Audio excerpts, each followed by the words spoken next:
ரெக்கைகளை வந்து அப்படி அப்படி ரெக்கைகள் போது அடிக்குது. ரெக்கைகளை மேலும் கீழும் போடும்போது லிஃப்ட் வருது.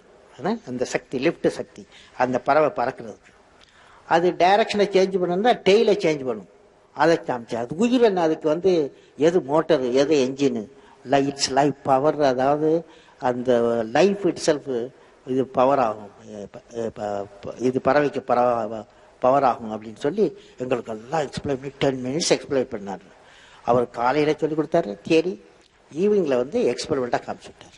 எனக்கு அந்த அதே ஒரு நாளில் எப்படி பறவை பறக்கும், என்ன எந்த விதமாக பறக்கும், அந்த எந்த கருவிகள் அது யூஸ் பண்ணுறது அப்படின்னு எனக்கு புரிஞ்சு போச்சு.